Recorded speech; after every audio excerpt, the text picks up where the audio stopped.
Jammu and Kashmir పండితులకు 460 ఎకరాల భూమి తిరిగి ఇచ్చేసిందంట. సో ఈ 460 ఎకరాల భూమి తిరిగి ఎందుకు ఇచ్చేసినారు అని చెప్పి మీకు డౌట్ రావచ్చు. జమ్మూ అండ్ కాశ్మీర్ ముఖ్యమంత్రి ఒమర్ అబ్దుల్లా 1990లో పెద్ద ఎత్తున మైగ్రేషన్ జరిగింది. సో ఐఏఎస్ తీవ్రవాదులు, జైషే మహమ్మద్ తీవ్రవాదులు వీళ్ళంతా కలిసి కాశ్మీర్ పండితుల మీద దాడి చేసి వాళ్ళని కాశ్మీర్ లోయ నుంచి వెళ్ళగొట్టిన సంగతి మీకు తెలిసే.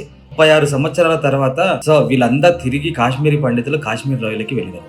సో కాశ్మీర్ లోయలో ఆక్రమణకు గురైన 460 ఎకరాల భూమి ఫైట్ చేసి సెంట్రల్ గవర్నమెంట్ తోటి జమ్మూ అండ్ కాశ్మీర్ ప్రభుత్వం తోటి సంప్రదింపులు జరిపి వాళ్ళకి రావాల్సిన 460 ఎకరాల భూమి తిరిగి ఇచ్చేసారంట. సో దీనికి నరేంద్ర మోడీకి ఈ కాశ్మీరీ పండితులు పెద్ద ఎత్తున అభినందనలు తెలుపుతా ఉన్నారు. ఎందుకంటే 36 సంవత్సరాల తర్వాత తిరిగి మా భూమిని మేము దక్కించుకోవడం చాలా అదృష్టంగా భావిస్తా ఉన్నాం.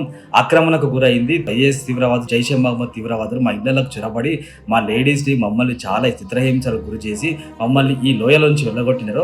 సో మా సొంత భూమికి వచ్చినందుకు చాలా ఆనందంగా ఉందని చెప్పి central government Jammu and Kashmir CM Omar అబ్దుల్లాకి ధన్యవాదాలు తెలుపుతా ఉన్నారు. సో మేము వ్యవసాయం చేసుకుంటా ఉంటాం, కాశ్మీర్ లోయలో ఉన్న దేవాలయాలను డెవలప్ చేసుకుంటా ఉంటాం అని చెప్పి నరేంద్ర మోడీకి కృతజ్ఞతలు తెలుపుతా ఉన్నారు. ఈ 460 ఎకరాల కాశ్మీర్ పండితులకు సెంట్రల్ గవర్నమెంట్ తిరిగి ఇచ్చేయడం ఏమనుకుంటున్నారో కింద కామెంట్ చేయండి. ఖచ్చితంగా లైక్ చేయండి, షేర్ చేయండి, ఫాలో చేయండి.